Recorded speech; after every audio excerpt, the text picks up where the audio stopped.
Good afternoon বন্ধুরা। তো গাড়ি নিয়ে আমি যাচ্ছি আজকে বহরমপুর মুর্শিদাবাদের দিকে। আর মুর্শিদাবাদে যাওয়ার আগে বহরমপুর টোলের আগে দেখুন নতুন যে বাইপাসটা হয়েছে বহরমপুর বাইপাস, তার উপরে এই ফাঁকা জায়গাটা খুব সুন্দর। গঙ্গার ব্রিজটা পার করলেই আপনারা দেখতে পাবেন, খুব সুন্দর একটা। তো চলুন, আমি এখন এখানে এসেছি ভাত খাবো বলে, যারা এসেছেন তারাও সব ভাত খাবেন।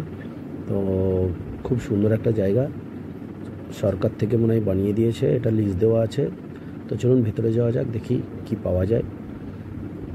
ভেতরের দিকে গিয়ে দেখলাম সত্যি খুব সুন্দর ভেতরে পরিবেশন, আর চালও খুব সুন্দর।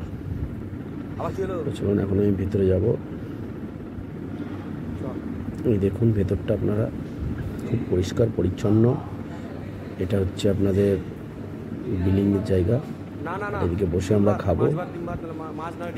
তো দেখুন আমরা কি কি নিলাম। প্রথম আমাদের ভাত দিল, ভাত দেবে আর কি। সব হাত ধুয়ে বসে আছি, আর এখান থেকে ভাতের অর্ডার দিয়ে দেওয়া হয়েছে। এখানে বেসিং আছে, হাত ধুয়ে নিলাম। দেখুন খুব সুন্দর, দইও আছে, সব ঠান্ডারও ব্যবস্থা আছে। তো এবারে বন্ধুরা যাকে সিটের উপরে বসা যাক, চেয়ার টেবিলে, দেখি কি খাবার, মানে কী তরকারি দেয় ভাতের সাথে। তো যাই হোক, আমরা সব ডিমের অর্ডার দিয়েছিলাম, ওনাদের কাছে নাকি ডিম ছিল না, ডিমের অমলেট হবে। তো দেখুন ভাতের সাথে ফুলকপি আলুর তরকারি, পেঁয়াজ লঙ্কা কাঁচা লঙ্কা, কী সুন্দর চালটা, বিরিয়ানির চাল মনে হয়, চালগুলো দিয়েছে।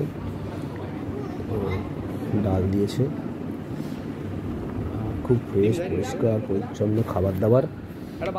আপনারা গেলে অবশ্যই এখান থেকে খেয়ে যাবেন, যারা যাবেন বহরমপুর বাইপাসের কাছে দেখতেই পাবেন নতুন রাস্তাতে গেলে। আর ডিমের অমলেট দেওয়া হয়েছে, দেখুন দেখতে পাচ্ছেন। তো চলুন খাওয়া যাক বন্ধুরা, খুব সুন্দর সুস্বাদু খাবার।